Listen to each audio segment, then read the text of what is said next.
Hello everyone and welcome to twitch.tv/CLX Gaming TV. This is another episode of CLX Foundry Live. I'm your host, DJ BluePDX, and today the boys and I are going to be taking you through another amazing build as we assemble it from the ground up. Let's start with introducing Paul Steffens, who's our lead technical expert, the man who just figured out how to shave his face and look like a child.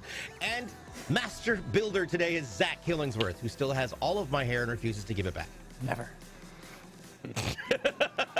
All right, so guys, we have an order for a gentleman named Matthew in Washington. Let's talk a little bit about what's going on with that.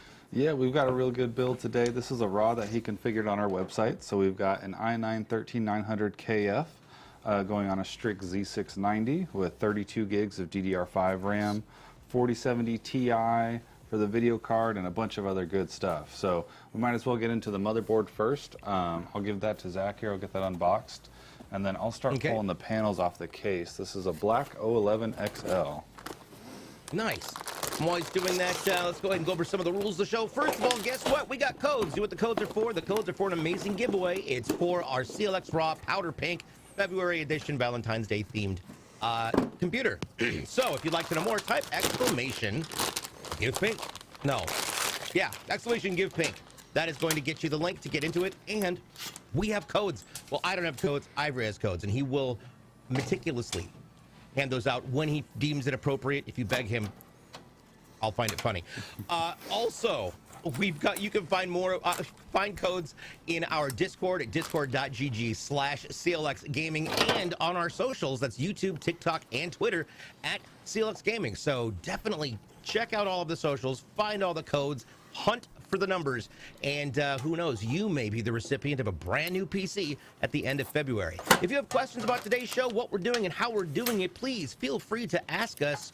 That's what we're here for. I will try and get to as many different questions as possible throughout the day or throughout the show. And then this coming up after the show, we've got the post show called Plug It In and Find Out, where Zach is going to build more PCs and then plug them in and find out. All right.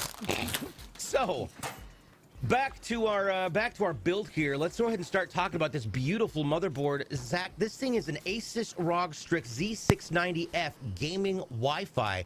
This looks absolutely incredible. Yes, this is a very nice board. So I'm going to guess on the left-hand side from that top down, that looks like a screen or a graphic. Or is it just a piece of plastic? Oh, yeah, in the light, you can actually see it. That's going to light up.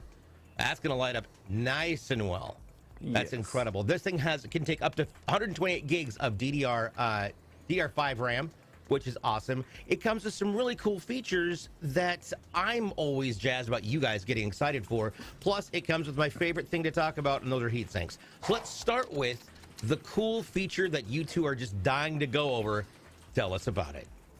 Yeah, my number one thing is this button right here you see Zach click. I wish every board manufacturer would do this. So what this does, it releases this top PCIe clip right there, so you can see that unlock. Now, why this is so useful is that this is going to have a big video card in it. So getting your finger down and pressing that to release the video card can kind of be a pain sometimes. Sometimes you got to use like a flathead screwdriver, and that's just a plastic clip. So having that button there is my favorite thing on this board. Yes, for sure. Especially it's genius. Yes, especially because you talked about the heat sinks.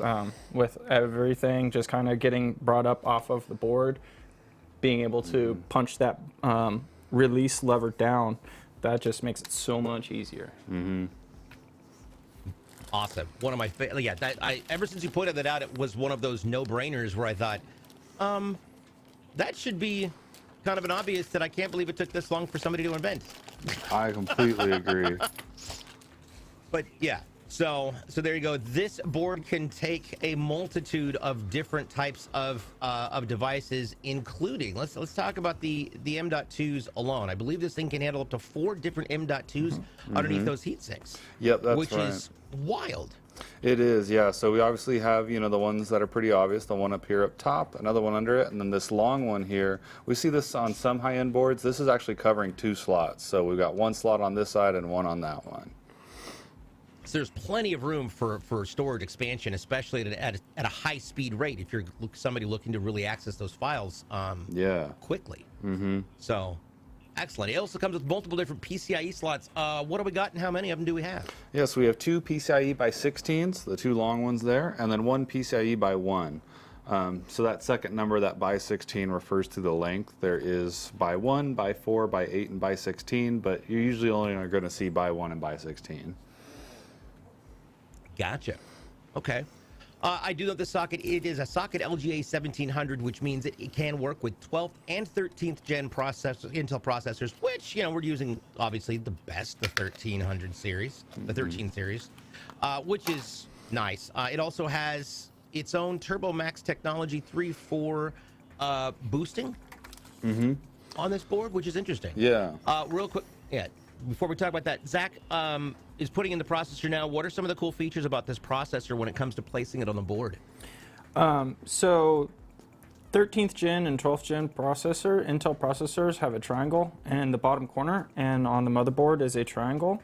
Intel processors also have little divots on the top and bottom, and they're offset, they're not centered, so it can only be set in one way. And that's what we call idiot proofing. And there you go. I do love that little cap. You drop the top down and the cap just pops off. Yeah. Kind of genius. You'd be surprised how many times I'm going to just say in the beginning, way back when, tried to put in a processor the wrong way.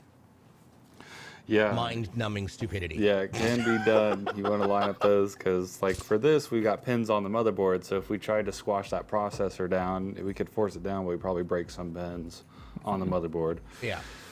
Be an expensive mistake. Do the retention. Yeah, so... All right, so I'm going to give we're gonna Zack be the going with an retention AIO kit on this. here. Yeah. okay. And I did notice a little tube of fun stuff that we can talk about here when he's ready to play with it. Jumping back over to some of the features of the board, we've got some of the M.2 covers. What are some of the other unique things that this board has that others might not? Yeah, so aside from that button, which we all love here, something that's kind of nice to point out on this top M.2 slot, you can see there's a hole right here. If we go back to our overhead real quick there, Jason. I'll show you guys this hole. And this is just another really practical feature. So you can see under that, you see that? That's where we are gonna mount one of our motherboard screws. So what's nice about this hole is some board makers will just have this heat sink on here, so it covers that hole. So you gotta take the heat sink off and then to get that screw in. So it's nice that that hole's there, that way you don't forget about it. A few other things are just this has just great heat shielding on it all around. These on the north bridge up here by the processor are really tall. Other than that, there's some RGB. Like. Yeah. So just overall a great board here. Our I/O is mounted to the our I/O shield is mounted to the motherboard, which we like. Yes. That's starting to become more common, but yeah. And thank heavens for that. Speaking of which, let's talk about that I/O. Well, actually, no. Let's talk about what Zach's doing right now. Yeah. Zach, talk us through the process, because some people use dots, some people use lines, some people use X's. What's the general concept of how and why you use thermal paste in the way that you do? So for most square processors, old Intel's 9th, 10th gen, and then like AM processors being square, one small P size in the middle of that is good enough to cover everything for you. And then with the larger processors, like the Intel 12th and 13th gen, a line is a little bit more preferred just so that it can help spread evenly.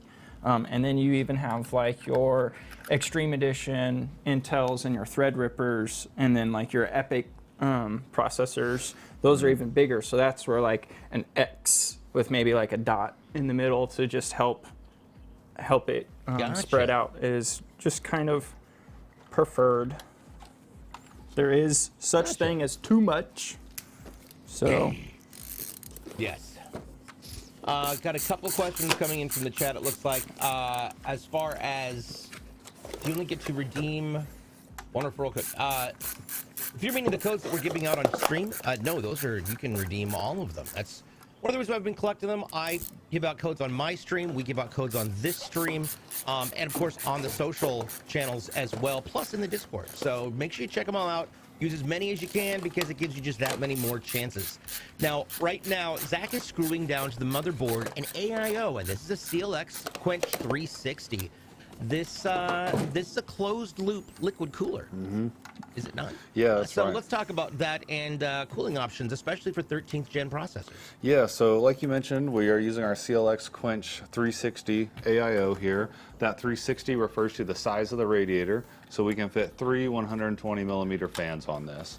The 360 is usually the biggest AIO you can get. They come in 120, 240, and 360. There are some other different variations that aren't as common, but 360 is a great radiator to use for this processor. This processor does get warm and it can boost up to 5.8 gigahertz. So we want it to be that fast as much as possible, and that's what using a 360 radiator is going to do for us. I'm very uncomfortable. There's a spider above me. I'm going to be professional and not actually go kill it with the broom because I don't really want to have anybody in this show that hearing me scream. Let's go ahead. So I've got a couple questions coming in from the chat. First of all, Mighty Endeavor would like to know, will this run Doom? Yes, this will run Doom. I'm just going to lean this way. I'll be honest. I am not I've gotten better since I was in Australia, but I'm still not a huge fan of spiders. Man, They do their thing. Please go the other way. Okay, now he's leaving my area. That's fine. Sorry about that. Yeah. It's like, good Lord. As far as the I was going to talk about this for a second. First of all, did we already put that in, didn't we? What's that? The M.2. No, we have not yet. Oh, perfect. That's what I wanted to talk about next was the M.2 shield. All right. But while you've got it like that, let's talk about the ports on this and that I/O. This has 10 total ports and a multiple of different high-speed ports. Right. Paul, can you talk about some of the numbers that we see on this I/O panel? Yeah, so the easiest way to point them out is obviously the different colors of USB. All these Type A, which is the rectangle, you can see we've got, black, blue, and red. These blacks are going to be 2.0, and the blues are going to be 3.0, and the reds are also 3.0, but technically they're a better version of 3.0. So your reds are going to have a faster transfer rate than the blues. So if you're plugging in a storage device or something like that, you would want to use the reds. For the best speed. And we've obviously got two Type Cs under those as well. And some of them are marked with a 10, some of them are marked with a 20. What is that about? Yeah, so I believe that's going to refer to the transfer rate. So these reds, I believe, were 10, but they might be 20 on this board. There is a lot of variation when it comes to USB 3.0. There's always new ones coming out. So it's like you could go down the whole alphabet of designations. So. But yeah, the reds are going to be the fastest. I mean, regular 3.0 is still really fast too. So yeah, so that's what I mean by 3.2 as opposed to just 3. I believe those are 3.2, but what's weird is Type C is sometimes 3.1. So it can get a little messy in those, in those designations. Labelings. Interesting. I do have one other question about this. On those the two black USB ports, one of them has a square around it and it says BIOS. What does that do? Yeah, so that is just designating, that is where if you had a BIOS update on a flash drive, it's saying put that in there on boot up. So the way this board is made, the way it's put together, they want you to use that for your BIOS update. Now you could still probably BIOS update it on something else, but that's going to be the preferred method. So if you are doing that, obviously look for the BIOS one labeled. If you're not using that, it as a yes, yeah. Can you use it as a regular USB port? Yep, you can. Okay. I'm going to be honest. I have one of those on my streaming PC, and I've never plugged anything into it because I thought it was for BIOS only. Oh yeah, nope. You can definitely use it. It's for the BIOS. Can't use that. No, you totally can. It's kind of like in a boot priority. So when this thing's booting up, it's going to look to that port first if you have something plugged in a BIOS update. Perfect. All right, so this also has a 2.5 gig LAN port on it, which is for great connectivity. A Wi-Fi 6E is built in. Plus, it's a Bluetooth 5.2 ready, which is great. You can just use a small M.2 key? Is that what they're called? Yeah, so this already has it on, and sometimes what you see with these boards that have onboard Wi-Fi and onboard Bluetooth is there'll be an M.2 key, just like an M.2 slot. It looks just like it, but they're keyed a little differently, and so you'll actually see that the actual Wi-Fi card on the board. Now on these higher end boards, you can see the antennas right here. If we took off this cover, you would actually see the M.2 Wi-Fi card right behind this. It's going to be vertically mounted in a slot right there. So yeah. Cool. Nice. So let's talk about these M.2 heat shields, how they function, and why they're really, really helpful. Yeah, so you can see Zack has pulled off the top one, which is what we're going to use here, and he's taken off the plastic strip on that pad. These are called thermal pads. They're kind of the same functionality as thermal paste, just obviously a little bit easy to work with. It's not a liquid. You can just kind of squish it and move it around, and that's going to provide a good contact between the M.2 and your heat shields, that we have good heat transfer. So I'll go ahead and give this M.2 to Zack. I would assume that the reason that you wouldn't use like a paste on an M.2 or vice versa, use a pad on a processor, because they're just different. Right, yeah. I mean, as far as their needs or requirements. Yeah, they kind of provide the same functionality. Now, a thermal paste is going to give you a little bit better heat transfer, and that's why we do it on the CPU. If you put a pad under the CPU, it does have some thickness to it, and so that might not give you the best heat transfer from the processor to the plate. Gotcha, that makes more sense. Mm-hmm. That does make more sense. One thing that I am liking a lot lately with M.2s is you saw that I did not have to screw down a little teeny tiny screw. I just flipped a plastic little slot that just goes right over it. Mm-hmm. Yeah, I do love that. I loved when we started seeing those. It's a great design, because those M.2 screws are tiny. And they can be they are. You drop one. You can see it right there. God. Yeah. Like that little bit spins around and just super easy to attach and unattach.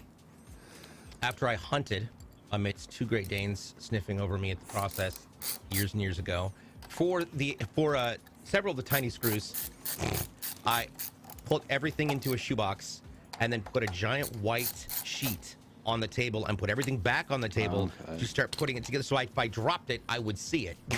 Because otherwise, no. That's smart. No. Yeah. All right. All right, well, I think we'll move to the memory next. So I'll go ahead and give these two sticks to Zack. So these are two 16 gig sticks of Kingston DDR5 5200. That is a total of 32 gigs of RAM, and that's some pretty high speed RAM. Yeah, this is DDR5. It's the latest and greatest. 5200 speed is really fast, and having 32 gigs is even better. So what's cool to note with the Z690 and this Intel socket is they have boards that are the same CPU socket but do have DDR4 versions and DDR5 versions, which I like. It's easier to upgrade your system. You don't have to buy new RAM if you wanted a new CPU, but if you wanted to go to DDR5, you can. So this is the DDR5 version of that board. Gotcha. One thing to note about this, it does have a 128 gig max on it, and but it can take up to 6,000 for the memory, and it can go up to 6,400 in overclock, which is it's blazing fast. I mean, last time I heard of something 6,400 overclock, that was basically Skynet. I think that was the last Terminator movie. Yeah. It's liquid, and it can go into overclock at 6,400. All right, next up. So we're going to install some fans on this radiator before we get the case up here, and that will just kind of be the last step before we mount this motherboard into the case. So all of this is done because we have so much room here. I mean, you can see how easy it was for Zack to install this, and really easy to put these fans on the radiator, as opposed to dropping the motherboard in a box and having to work around the walls of the case. Been there, done that, can confirm it's awful. These are 7 Gamdias AEOLUS M2 ARGB fans. What's really great about these fans is they've not only got the ring around them lights up, but so do the blades, which is, it adds just a little more color, a little more volume of light into the situation. Yeah, these fans look great. I really like these, and they come in black or white, so whatever theme your build is, you know, you can get the fans to match it. Yeah. Big shout out and thank you to Necro over there, pulling together a giant pool of codes between the Discord, between our streams, between my streams. There we go. It's nice to see the community helping each other out, trying to see who's going to win this. It'll be wonderful. Octo Army, welcome to the show, by the way. Didn't get a chance to welcome me in, first time chatter. P Brown, I want all the colors. Honestly, so do I. These things are wildly fun. Wildly fun. I had some questions in here about what is the best processor to go with with a 3060? Hold on. To go with I must have missed the question up higher. Let me scroll up. Oh yeah, so the question came in from Riley GT about what's the best CPU for 3060. Greg mentioned a 5600X, which is a Ryzen processor. Thoughts, gentlemen? What would be a good pairing that you would say? Yeah, I mean, it's really personal preference and what you're going with. If you're looking for like the cheapest processor to use, but that still won't bottleneck your system, look for a Ryzen 5, i5. There's a few different variations in there. But honestly, if you're building a fresh system, I'd go with the i7, i9, or a Ryzen 7 if your budget allows for it. That'll just give you a lot of overhead down the road. And you can also put a little bit more money onto like getting that processor that you want and rocking a little bit lower of a card than you were wanting, just waiting for card sales to go on back down.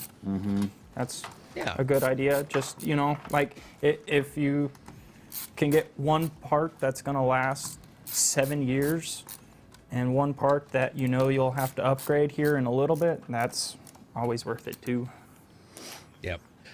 Joe M. Lyman, thank you so much for the sub. Welcome to the show. Glad to have you here. Don't forget, your subscription means that you don't have to watch ridiculous commercials during our show. And we appreciate that. We know you appreciate that. It's a great way to help support the channel, which is awesome. All right, now you can see that big case sitting up there, which is great. This case, while we've got it in its raw form, let's talk a little bit about some of the cool features of this case, starting with those two big boxes on the back and the top. Yeah, so these are our storage bays here. This can hold either a 2.5-inch or 3.5-inch drive, and there's 2 trays in each. So there's a total of 4 here, and I'm actually going to slide this out just to show you real quick. Sometimes the screw's tight. Let me grab here you go. Thank you. There's a little screw that locks these trays into place that slides up and down. So we just loosen it a little bit. And so our hard drive is going to go in here. We do have one 4-terabyte storage drive that's going to go in it. Actually, yeah, I'll just give that to Zach now since we got it out. But what's really cool about these bays is you can see these cables running out the back of these boxes. This is our SATA data and SATA power cables. So when we throw in this drive, it's hard to get it on camera because it's so deep in there, but inside here are our SATA connections. So all you have to do is mount the hard drive or SSD into the tray and slide it in and it will automatically connect. So I love that about this. So easy. Yeah, it's a great design. So we'll obviously plug in our SATA power for the bays, then our 2 SATA datas for the motherboard once that's installed. And all of these will be plugged in. He'll have 3 openings if he wants to add any extra drives. That's going to be fantastic. It's one of the things that I always have remembered having issues with is when you're changing out hard drives back in the day, you had to get the ribbon. You had that big white power adapter that you had to basically wiggle and yank without pulling the cords out. Yeah. And then, of course, they switched to the much sleeker design. It's not necessarily as ribbon position dependent. You don't have to have the jumpers on them. Yeah. Yeah, that big ribbon cable turned into this thin SATA right here. So much really easier.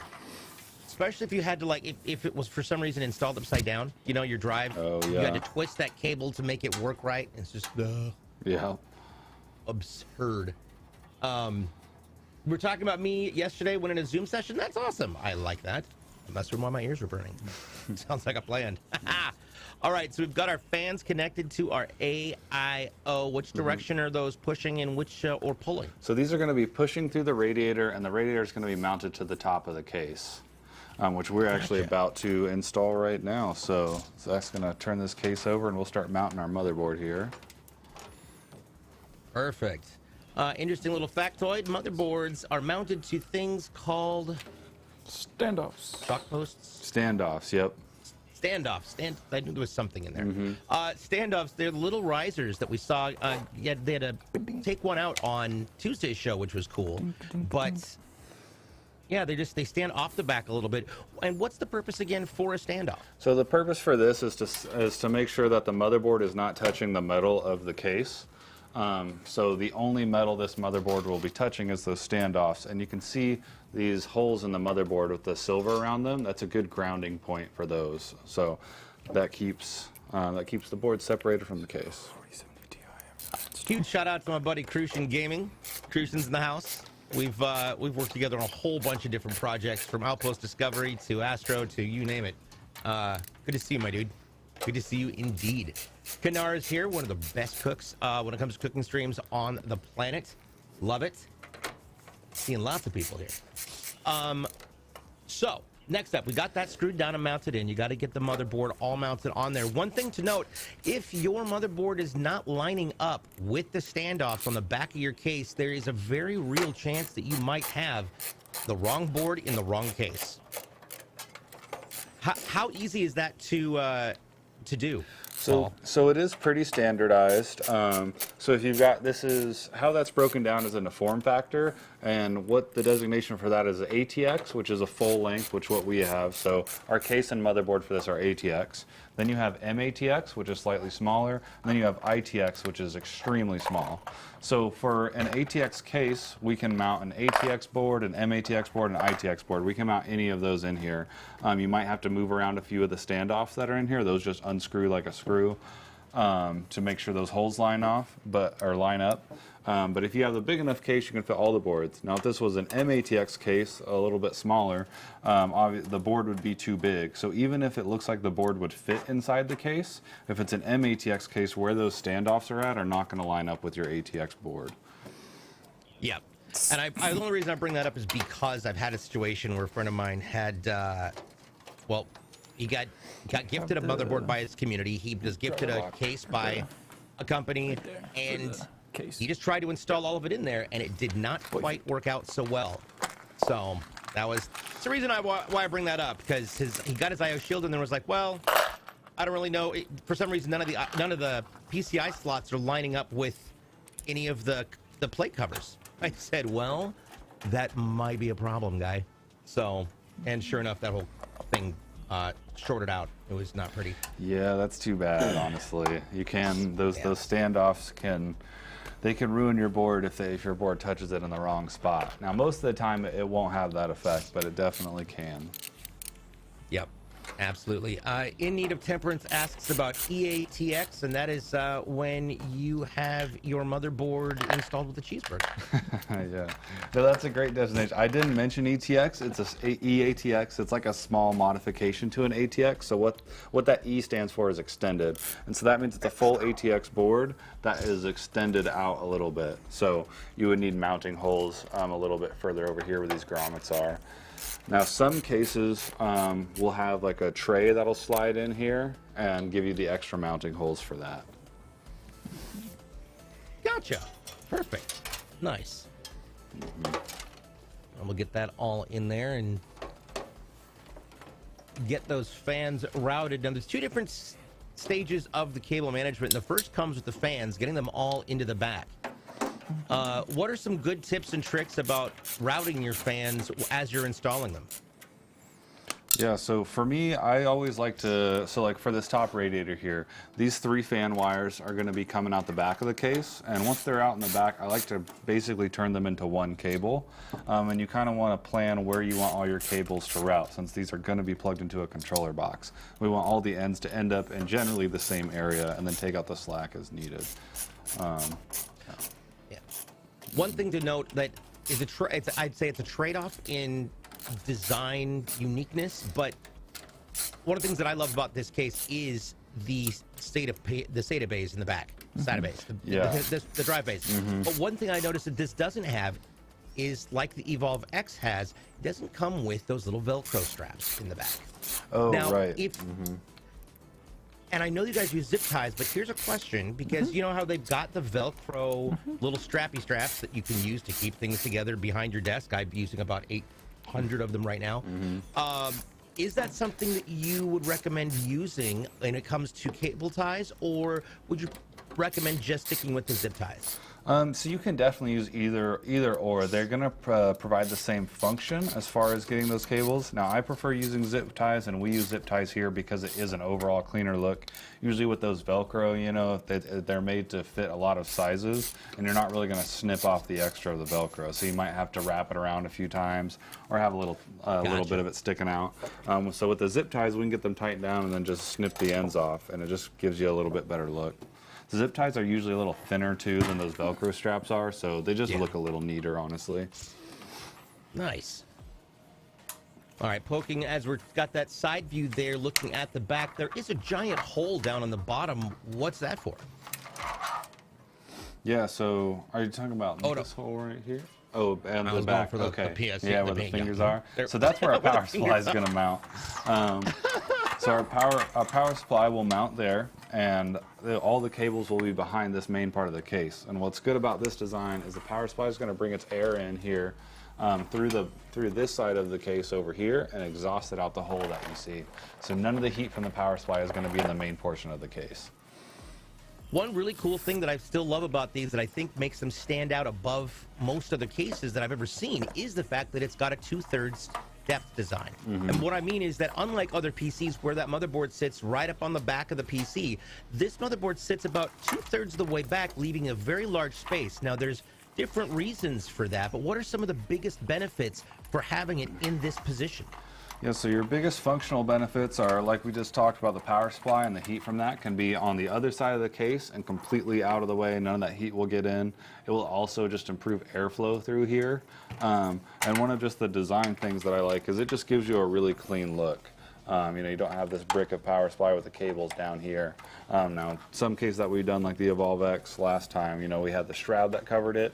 But this just gives you a really clean look, honestly. Yeah, I fully agree, and especially when you consider the ventilation options. And while we have things placed like this, let's talk about that, because you can pull that right out of the bottom and take a look. This has one of the most unique designs for case fans that have become more of a mainstay and a consistent thing that a lot of companies are doing.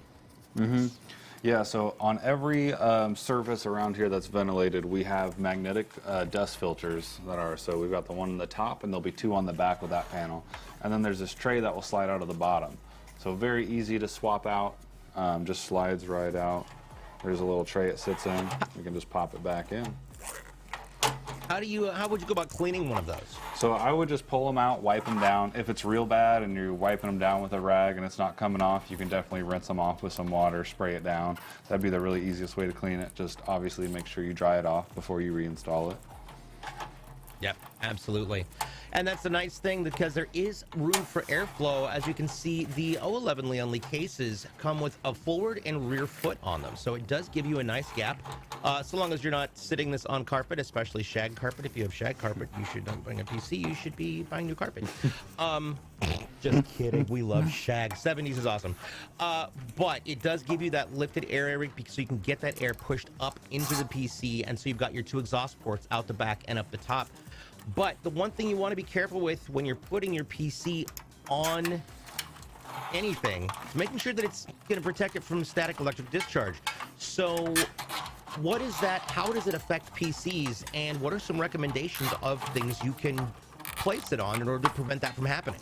Yeah, so the biggest things you want to do if your PC is going to be on carpet, you know, if you can have a piece of wood or a couple pieces of tiles, I use just a rectangle cut out of cardboard to set it down, and that way that will compress the carpet and still leave this gap between the bottom of your case and the floor to still get fresh air in. The components in your PC, they can be pretty fragile, and you know, you can a small amount of electricity in the wrong spot can fry them. So that's why you want to be careful with that. But if you got your PC in the case, it's going to be pretty safe in there.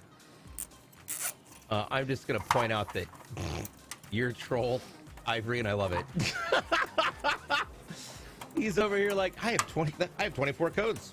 I was like, yeah, I have 4. And he says, you know, for example, one of these codes is blah blah, and it's time for a code it is Pink-IQKM. That means Inquisitive Query Kentucky Magistrate. That's easy to remember. Said no one ever. Okay, there we go. So make sure you get that taken down. You know where to put it. You're going to put that right there in the giveaway area, which is awesome.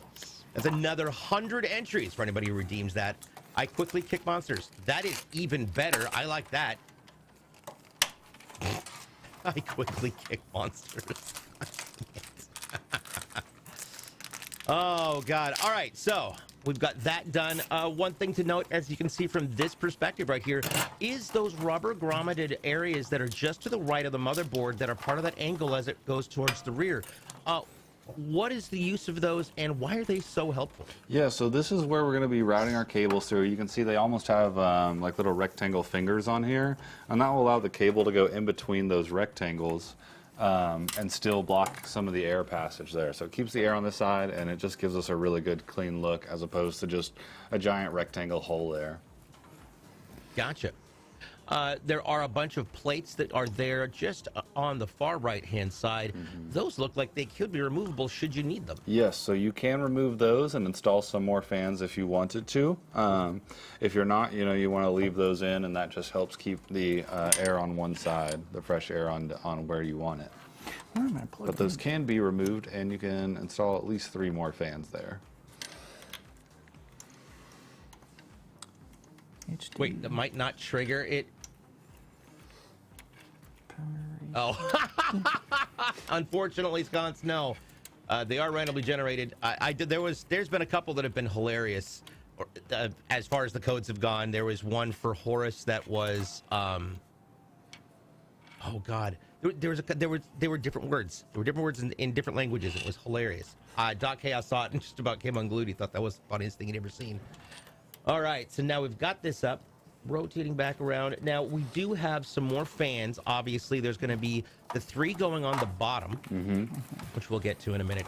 And then there's going to be one more. Where does that go? So that one's going to go in the rear of our case, right here where I'm pointing at. And this will also be an exhaust fan. Yep, you can see right where my hand is. That's where that one will be. I just wanted people to see the tiger on here. Yeah. It's a good excuse for it. There we go. Which is interesting because that means we've got 4 fans, 3 fans pushing in and 4 fans pulling out.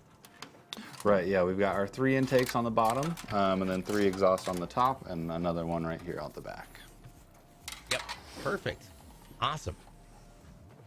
All right. Now, all of this is going to be eventually powered. Well, we'll wait till we get to that point. What's next on the agenda there, Zach? The sound card, actually. The sound card, let's talk about that sound card because this is going to get a sound card. So, and it's interesting, this is a Sonar or a Zonar SE by Asus or Asus, however you want to say it. I think if you told me it's Asus, but it's an interesting sound card because of some of the capabilities it has. Obviously, as an audiophile and a DJ and producer, sound is exceptionally important, and I was looking at the features of the ROG STRIX motherboard. Now, interesting thing about this motherboard is that the audio has a ROG Supreme FX 7.1 surround sound high definition audio codec, obviously. Impedance sense for front and rear headphones. It's got jack detection, multi-streaming front panel, jack retasking, which is great because you can move everything in and out. And it has 120 decibel SNR with 113 decibel SNR recording input. Now, here's what's interesting is when it comes to sound, there's a thing called ohms, which is how impedance is. It's what allows you a more punchy, a more thorough, a more in-depth sound. This sound card is a 5.1, 192 24-bit, 192 kilohertz, 24-bit high-res, 116 SNR card, but it has a 300 ohm headphone amp. That is production level quality. That's the kind of stuff that I use when I'm working in the music studio, and it all comes in this tiny little card, which is fascinating to me. And what's cool about that is because you can get them. There's actually a multitude of different really incredible high-end sound cards that are available on our website, both internal and external. So definitely loving that. Yeah, and something to point out real quick on the sound card when you're installing these. So you can see we have this cable coming in. Now this is our HD audio cable, which is coming back to the front of our case for our headset and mic ports on the front here. Now typically this is always installed on the motherboard. There's a little port down here. It looks like a USB header that you plug that into. Now when you have a sound card, you obviously want to be getting the sound out of that. So you want to make sure that that's plugged in here. Swaggy JB says could be 10 fans in that case. Actually, technically you could fit 13 in the case if you did a push-pull on that upper radiator. And I only know of one person who's ever had that happen, or is going to have that happen. But yeah, just because, screw it, why not break records? That's the thing. Absolutely. It is a very sleek-looking machine. I can't wait to see the colors pop on it because this motherboard has got some great, and I mean great RGB. But then again, it's a ROG STRIX board. These are not basic boards. These boards come with all sorts of tricks and bells and whistles. They're honestly super impressive boards. Now, one thing I do know is that this has smart AI overclocking available in its BIOS. How does that work? Right, so that's going to use AI and determine how what you're gaming at, how much power it can deliver, and make an overclock for you there. Now, I've never personally used that, so I'm not too familiar with it. Whenever we overclock, we're shooting for a number that we like to hit, and we just manually adjust, voltage like that. So I've never used that tool, but it is cool that it has it. Contra asks a really, really good question. It says, at what point do you hit a point of diminishing returns when it comes to fans? I really don't know. I mean, the only really downside to having a ton of fans might be if you've got the power connectors to power all of them. But I mean, more airflow is always better. Yep, keeping it cool is nice. I wish I had more fans in my current gaming build. I have 4. Yeah. Two of them are on one hole. So, hey, yeah.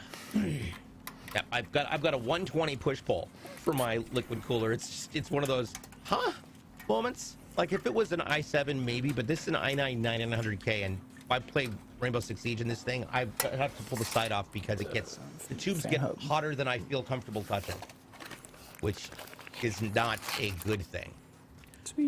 Graphics wise, we have a 13900 KF processor. Now that does mean it doesn't come with the graphics on the die because we've got this beautiful RTX card that we're going to be pushing in there.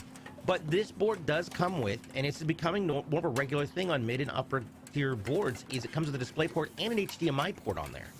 So, interestingly enough.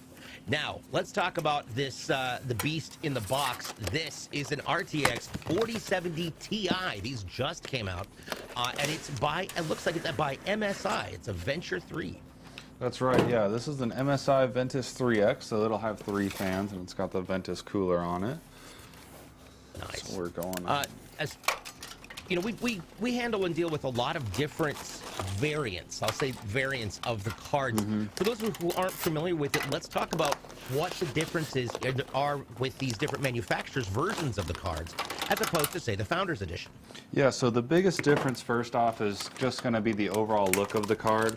And all that really is how they're going to manage heat. So you'll see a bunch of different coolers attached to the card.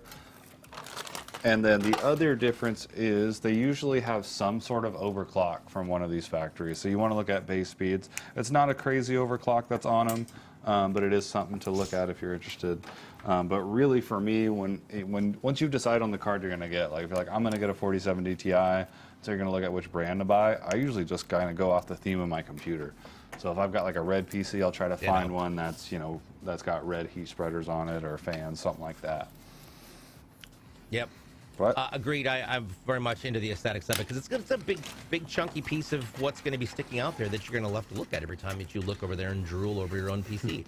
Which, I'll be honest, I plan on it. Also, why I don't let my dogs down here because they do drool, and that's not even risking that one at all. One thing that this does. Let's talk about is that it's play hard and stay silent. These are fairly quiet fan designs from what I understand. Yeah, so what's nice, and we're seeing this across a lot of brands, is the fans are only going to kick on when it's necessary. So if you're just navigating your desktop, doing some web browsing, all that stuff, you know, the fans will even kick off as long as this is cool enough. And then once you start gaming and once this card heats up, then the fans will kick on. So it gives you a really quiet operation, you know, when you're just messing around on your PC rather than gaming. One of the things that they point out on the MSI website is that this does, when it comes to extreme performance, can reach up to a 2760 megahertz clock on it. Okay, yeah. That's wild. It's wild. That's going to be able to do a lot of different things. A lot of different things. Now, that is a long card.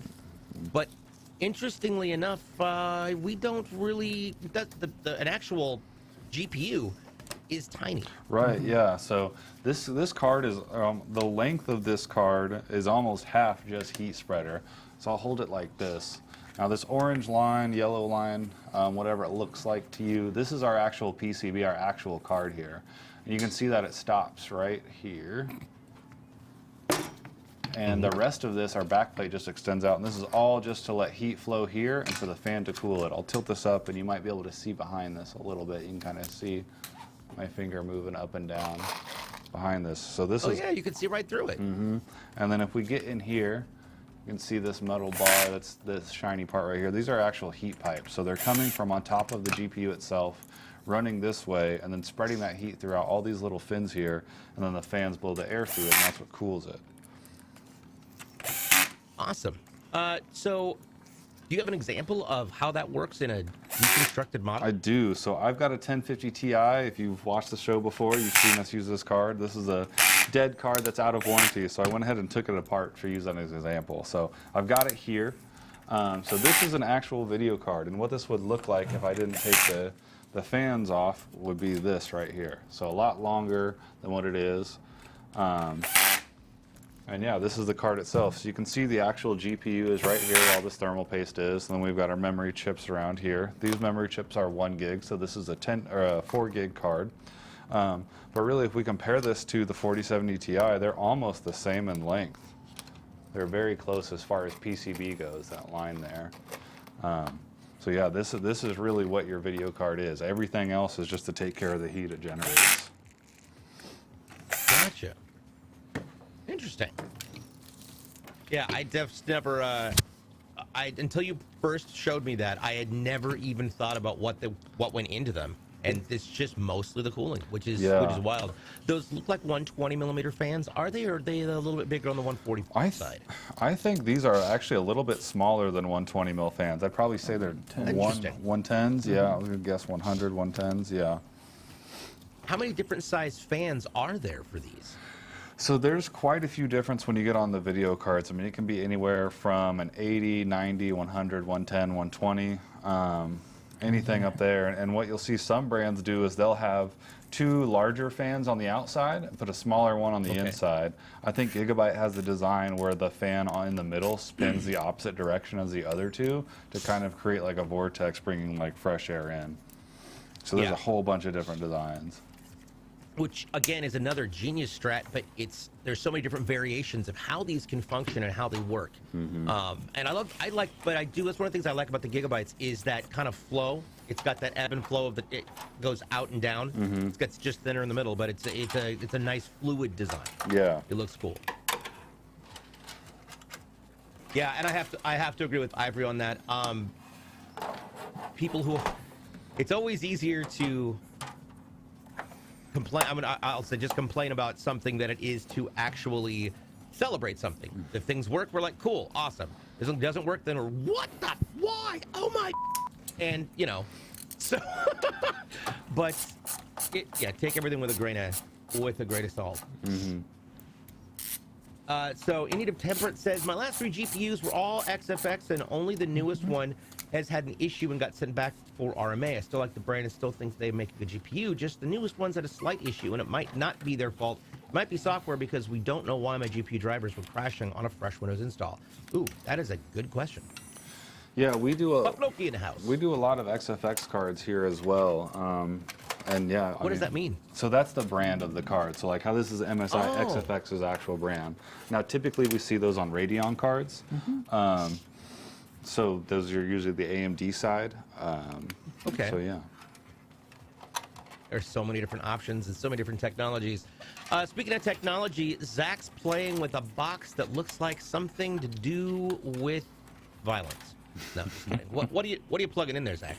So I am plugging all of the fans in the system in line, starting with the exhaust fan on the back, and then just working toward the front of the case along the roof, and then down the front and along the bottom, so that overall, it just the whole thing syncs together in one big circle, and not chaotic-y. Yeah. Perfect. All right, get that put down there. In the meantime, you have already gotten those lower 3 fans that are going to be pulling the fresh air up from the bottom installed. Now it's just a matter of getting all the right cables through. Once we get that all connected, it's on to the fun part, and that's cable management, which is bizarrely interesting. So, now the 4070 Ti just came out, didn't it? Yes, it is very new. Maybe a couple weeks ago now. Yeah. It's definitely the newest card out there. Nice. And Silky, if you type exclamation give pink, exclamation give pink will get you the information for the giveaway. And of course, if you're new here and haven't figured out we're giving away a computer, we are giving away a brand new CLX Ra Evolve X Powder Pink PC. It's amazing. If you check out our show from the beginning of the month, you'll get to see us build it, get to see what we put inside of it, and you'll get to see all the different ways that you can win it. Now, if you follow all the instructions on the Surf giveaway link, just know that there are extra chances. Each of the codes that we give out on our streams in the CLX Discord and on the CLX socials, each code is worth 100 entries, and it's not a single, and the code is a single use per person, just so we're clear. Silky says, my gamer twins would be in heaven. Good luck, everyone. Yes, well, there you go. Absolutely. And you can check that out. I don't know if we have a graphic for that already or around for me to talk about what's inside of it real quick, but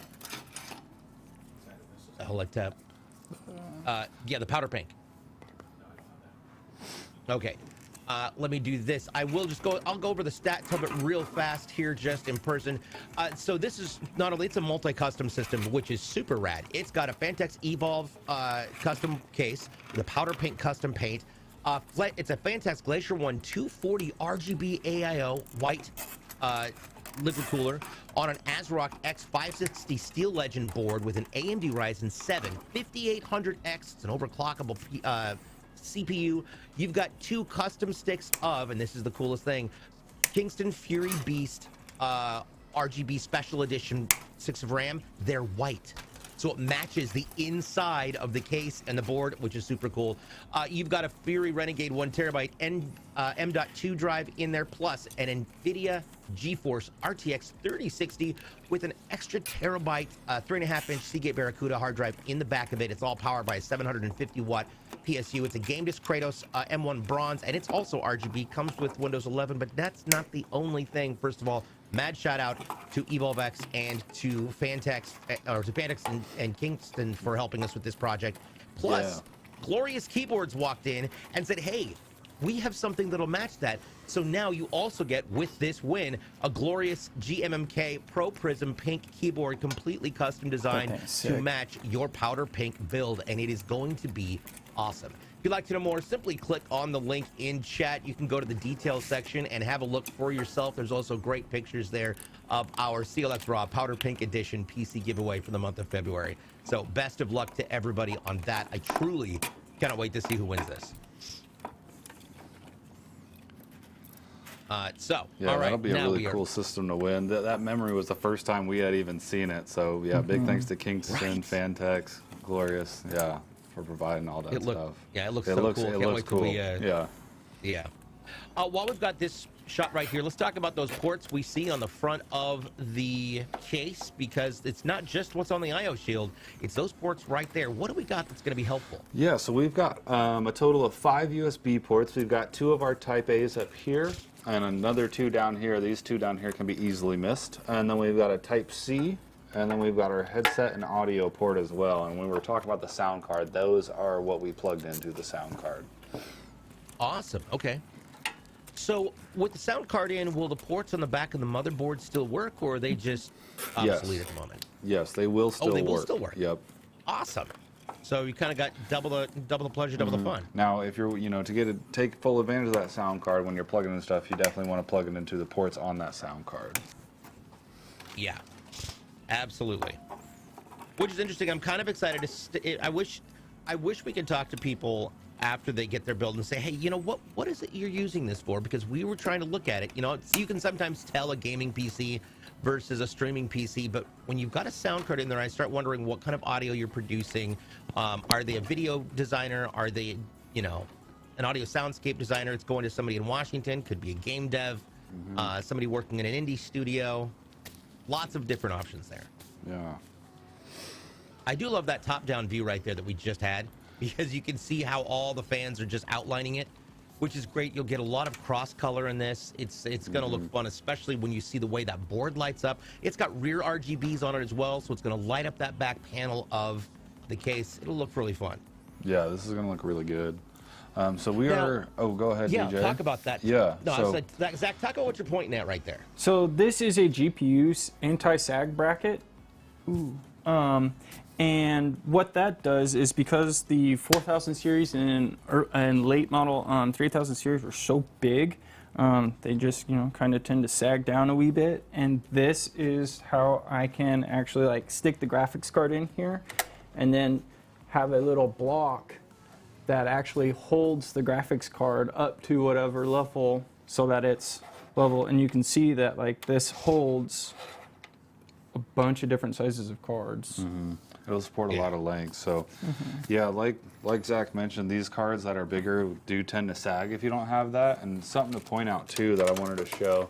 We can go back to the main. Yeah, perfect. So this is an anti-sag bracket that came with the card.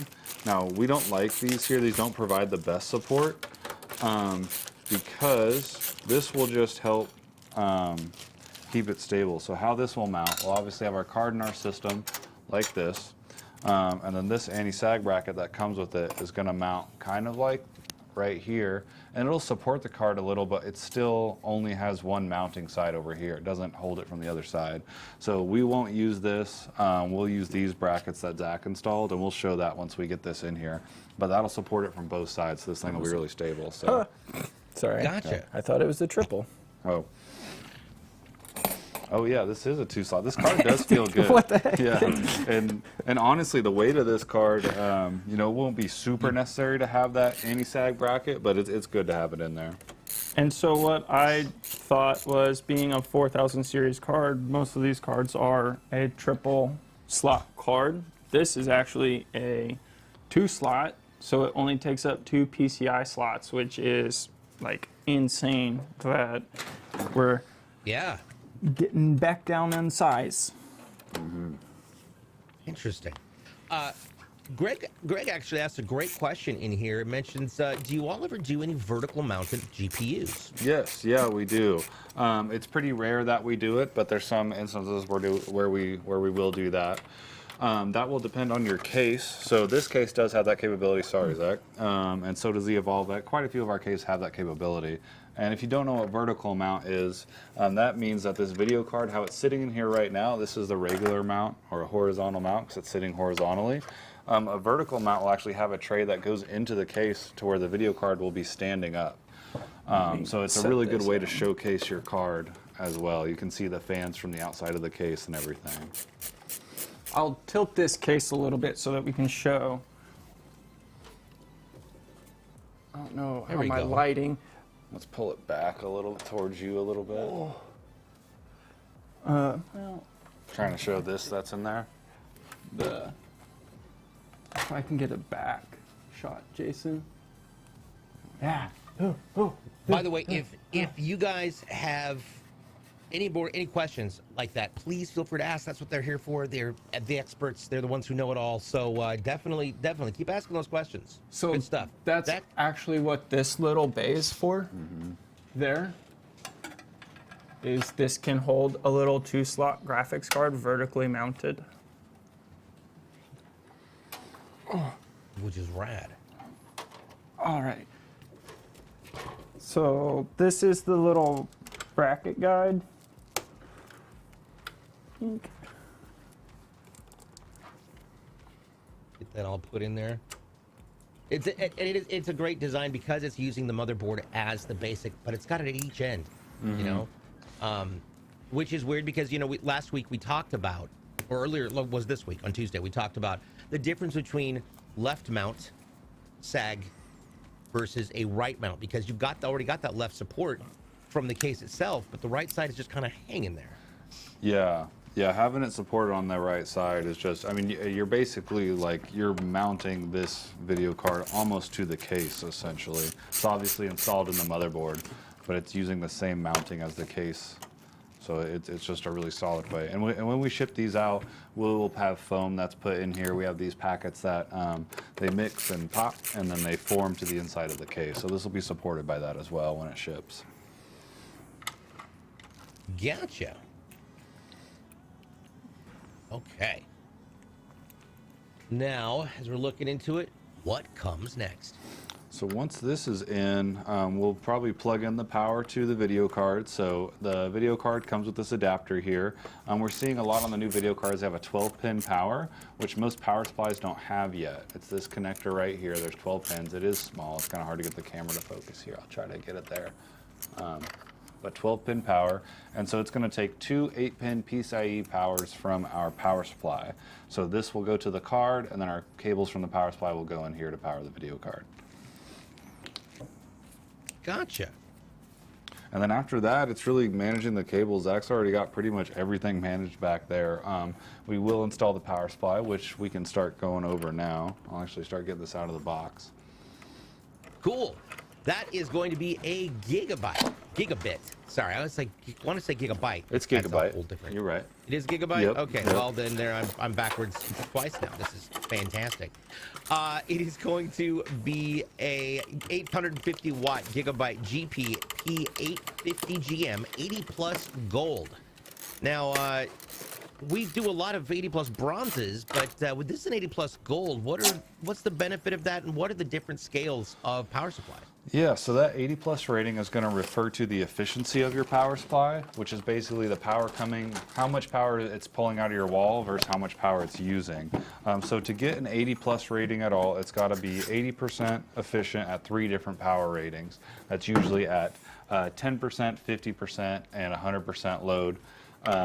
Would be just your base 80 plus rating, and then going up from there it goes to bronze, then silver, then gold, then platinum and titanium. So as each step you go up, it gets a few percentage points higher on the efficiency rating. Gotcha. So there you go. What kind of a power supply is this? So this is a fully modular power supply, which means none of the cables are soldered into it. So that's going to allow us to only install the cables that we need for this build. I'll go ahead and grab those right now. It's a great shot for it. So obviously this is the power brick here. There's no cables coming out of it, hence the fully modular. And the cable, this has all your ports for the cables here. So we won't be plugging in anything into every one of these ports. We'll just do the ones that we need. So it comes with this bag of cables here for us to pick through what we need, and then we'll send the extras along with the case and with the system in case the customer ever needs them. Awesome. Lots of plus. Now, that only having to use the cables that you need as opposed to having everything ready to go, does that, I think that would probably help with airflow, correct? Right, yeah, it's going to be less cables in your system, so you have smoother airflow. Also, it's just going to give you a neater look and gives you less cables to actually tie up and manage. So if this was a non-modular power supply, all these cables would be soldered into it, and then the ones we didn't use, we'd have to tie up and tuck in certain places. So we really like the fully modular. If your budget allows you to get a fully modular power supply, definitely go that route. Definitely recommend it. But if you are trying to save some money, going with a non-modular can save you a few bucks and still get the same performance. Gotcha. And it's interesting because all of that goes into the back, and the back of that has is where there's also a large amount of airflow through there. Yeah, so there's obviously a fan on your power supply, and that fan's going to be the intake. So it's going to be pulling air in from the side Zacks on here, and then blowing that air out the back where you saw it slide in. Let's see here. Oh, absolutely. Yep, and Selena, that's what we do. Give all the info. If you got any questions, once again, don't forget, there's no such thing as a stupid question. Proof of that, I say this every time, somebody sat in a boardroom, run a large number of executives and said, hey, why do we make a movie about sharks in a tornado? That went well. So it's impossible to ask a dumb question after that. We've got Braythorn. Thank you so much for the sub. Let's go. 6 months, the current sub. He says, what's up, guys? Haven't stopped by in a long time. Hope the build is going well. It absolutely is. And, of course, one of the founders' badges there. You're one of the first 10 people to subscribe to the channel. That's awesome.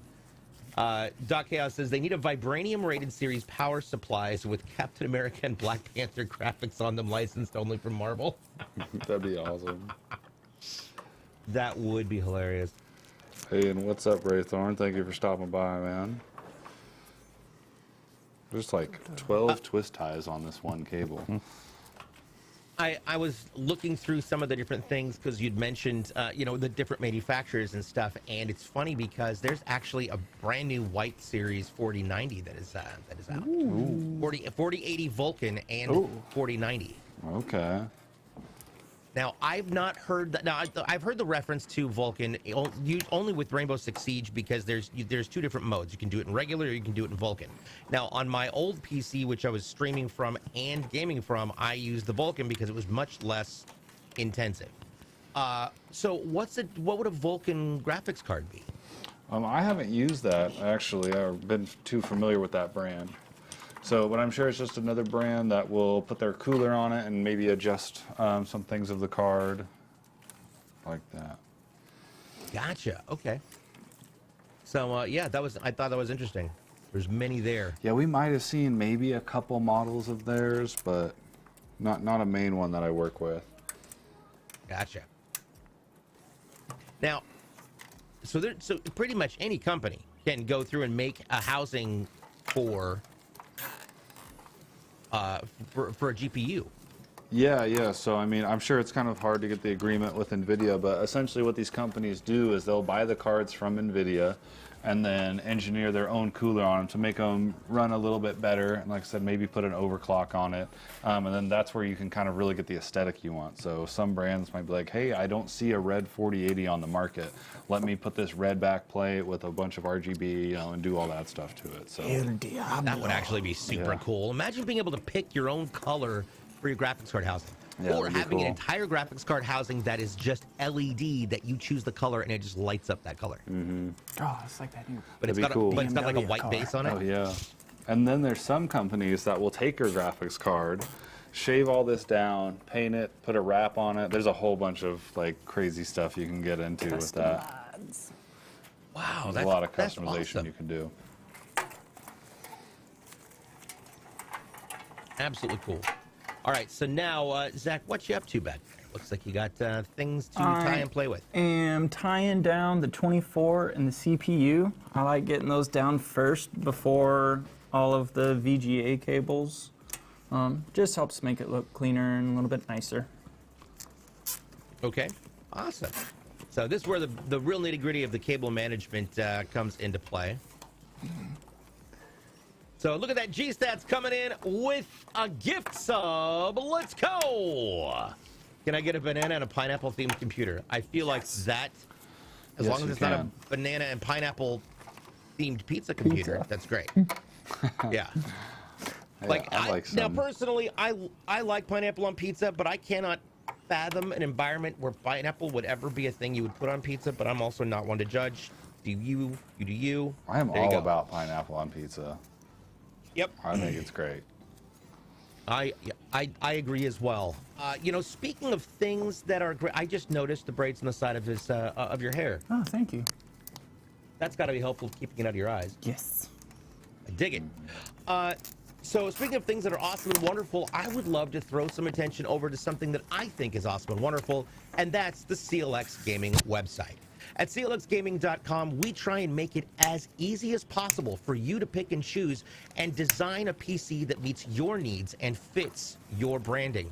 Whether you're choosing a processor or a motherboard, we've got so many different options, and we've got a great way to ensure that you pick compatible parts that are going to work for what you do. See the little green button up on top that says Add to Cart? That's going to change to yellow in the event that you choose something that's not compatible with something else. And don't worry, we aren't going to just leave you in the dark.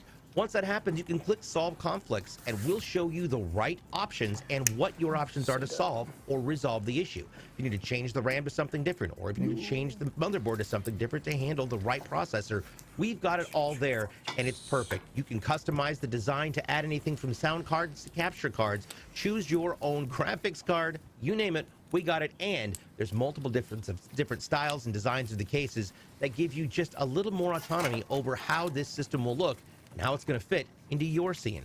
Whether you are an architect, a broadcaster, a streamer, or a music producer, we've got a little bit of everything. And if you're not really into the whole let me build it myself thing, don't worry. We have ready to ship models that are already designed and set to go, multiple different colors, styles, kinds, and cases. And it's all right here at clxgaming.com. For all of your new computer needs and to kind of upgrade to the next generation, check out clxgaming.com today. Boom, I did it. And Celine, I don't know why I called you Selena. Celine, I fully agree. When it comes to PC building websites, that's one of the reasons why I love, working with these guys, is the fact that it's so well designed. It's not one of those, hey, you had a super smart web guy who made it for super smart web people to figure out. This is okay, anybody can figure this out situation, and I love it. Absolutely love it. I'm not sure what's I've sadly forgotten the name of our website guy, but he's always working on it, constantly keeping it updated, and I'm super excited about that. Also, can I talk about what went live? I need to get it okay from Ivory. There we go. Yeah, no, Ivory just did it. We did a sizable update today to make the Intel Arc GPUs available. They are now part of that system. So if you haven't already checked it out under the graphics cards area, it's kind of rad. We now have multiple different options coming soon. Okay, well, yeah, Ivory's like, yeah, you can mention it after I mentioned it. There we go. Yeah, so definitely check it out. Different cards with different requirements. What is happening here? There we go. Sweet. Alrighty. Now we're getting that pulled down. Yeah, I don't see them. Yeah, stream delay, gonna stream delay. So, yeah, it should be going live. I believe it's going live today, is what it is. So if you start with a base model, you just got to pick the right compatible stuffs.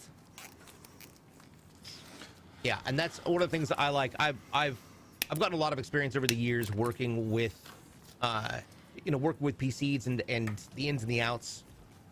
But having a site that's this fluid, I'll say it's fluid, is great. It's been a lot of work too to get it there, so we're really happy with where it's at, and a lot of trial and error. So we're glad to hear that it's good. Yeah, everybody loves it. Go over to the graphics cards.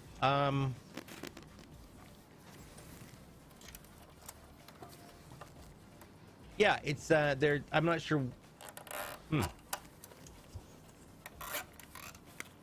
Yeah, I don't know where those are in here, but we'll find them. Yeah, we're really excited to get more orders of those. We've got to play around with a few of those cards, but nothing in like a mass quantity type. So we're really excited to start getting some orders for those coming in and just get to play one. We'll definitely get one on the show too to show you guys. Well, and I've gotten a chance to play with them. So our producer Jason and I were at PAX and we're recording a bunch of interviews with several different prominent developers and designers there and companies, and one of them was Intel. And I got to go inside the specialized and very soundproof Intel gaming trailer is what it is. It's things like expansions, and it becomes like 4 rows of gaming PCs. It's wild, and it's beautifully silent. You're inside of a con, it's a very loud place until you get inside there, and it's just silent. And I thought what was so interesting is the fact that you couldn't really hear these PCs running. And we're talking about tiny little Intel NUC machine styles with these GPUs in them, and it was beautiful. The amount of frame rates that I got on this, its performance was exquisite, and I was so impressed with how detailed it was, how quick, how fast, how it responded, and how well it drew. So I think it's definitely going to put everybody else on notice, going, hey, look what we can do. And I'm fairly certain that it's cooler temperature-wise. So I'm excited to see where this takes the industry next. Yeah.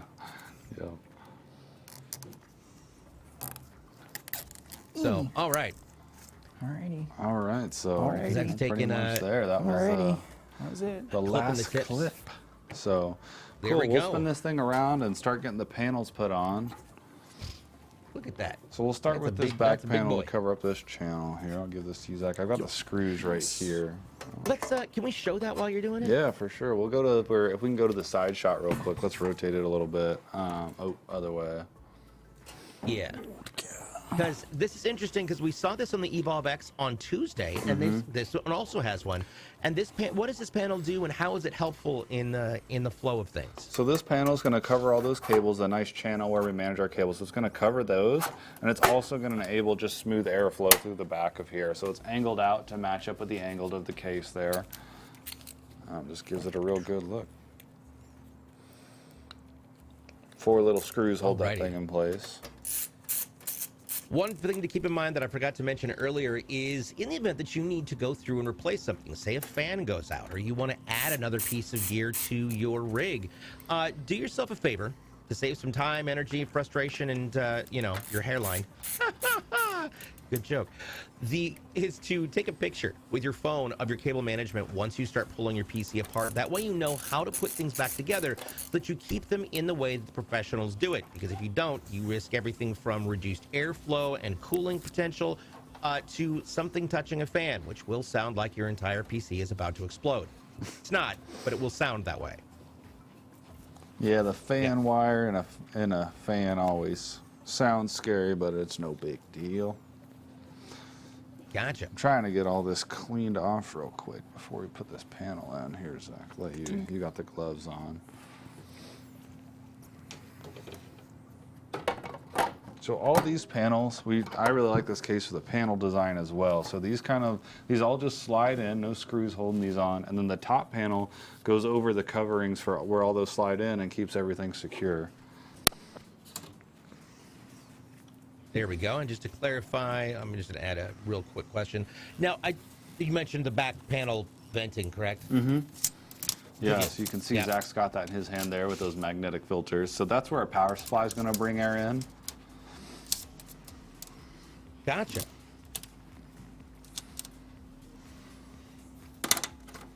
Jeez, I wish I could learn to type today. Oh my goodness. You ever have that moment where your fingers should be doing the thing that you've been doing with them for, I don't know, ages, and then suddenly they're like, nope, I'm going to type my own thing that just says blah, blah, blah, blah, blah. Which is difficult to spell at any day of the week. Braythorn recognized your screwdriver, Zach. Oh, nice. Thank you. Thank you. Yeah, Zach's been our first tech with that and really likes it. It's a pretty good design. What are some of the features about it? So this is the LTT screwdriver. It's just a ratcheting screwdriver with a bit holder on the back of it. Oh, wow. Okay. So essentially my toolkit went from 3 screwdrivers and a couple other bits down to just this one tool. So I like it a lot. Okay, I use it a lot. I like the fact that it's a slide out and slide and stop instead of having to pull the whole thing out and then fitting it back in. Yeah, that is great. And just to clarify, that you can check out the ARC cards available on the Set, Scarab, and Horus cards. Same thing with the AMDs. I was noticing that too when I was looking through on the set. I was like, I don't see it, and then I realized, okay, it's on all of the others except for the raw builds. Which is great. You can check out those performance benchmarks just by doing a simple search. That 750, the 770 is right there. So, yeah. All right. Absolutely great. We're getting this thing set up, and then we'll get it powered on here. Smoothing out the minute. Now, just for clarification, because I don't know if everybody knows this, what is going to happen to this bad boy once it's plugged in and we get it off the shelf? Yeah, that's a great question. So this machine, just like every other machine we built, once it's done, it goes into our testing and integration department. And then that's where we obviously test it, load the operating system. The first thing we do is get into the BIOS. We'll make sure your RAM speed's set correctly. And depending on the motherboard manufacturer, there's a few settings in there that might need to be adjusted. Like for Windows 11, we have to turn on Secure Boot and a couple other things. And then going from there, we'll load the operating system, any games or programs the customer wants. And then after that, we'll stress test the system for 12 hours. So we have a few benchmarking softwares that we use, FurMark, 3D Mark, Prime 95, quite a few of them that we run tests on. But we want to stress test the system for 12 hours in case there's been any defect on a component from the manufacturer. Typically, it's going to break within there if there is a defect, and that allows us to repair it here and make sure that you get a stable system. Gotcha. Perfect. And one of the cool things about this is the fact that all of the systems here at CLX come at the very basic with a 1-year parts warranty and lifetime technical support and labor, which is amazing. You can get up to a 3-year warranty on this, but does that mean that after my first year is over, I can just continue to call in and ask questions if there's performance enhancements I'd like to make or otherwise? Yeah, absolutely. Definitely call in. All of our tech support guys are big gamers like us, so you tell them what game you're trying to play, what you're struggling with, they'll get you set up. That is absolutely no joke, too. I love it. It's great stuff. All right, so it's come down to the moment of truth. By the way, we did have a code drop. The code is pink-WG64. That stands for Wouldn't Games 6 or 4. No. Oh, it's a Winter Games 64? That could be Winter Games. I don't know. Braithorn with a gift sub to me. Thank you so much. That is awesome. Appreciate it, Braithorn. Now, as part of our plug it in and find out, let's see if we can plug it in and find out. Yeah, so we can definitely see it's got power. You can see that Asus symbol on the motherboard glowing there. So we know that the motherboard has power. Okay. And now I'm excited to see this thing face on. Oh, it's so pretty. It's bright. Look at that. Absolutely incredible build, guys.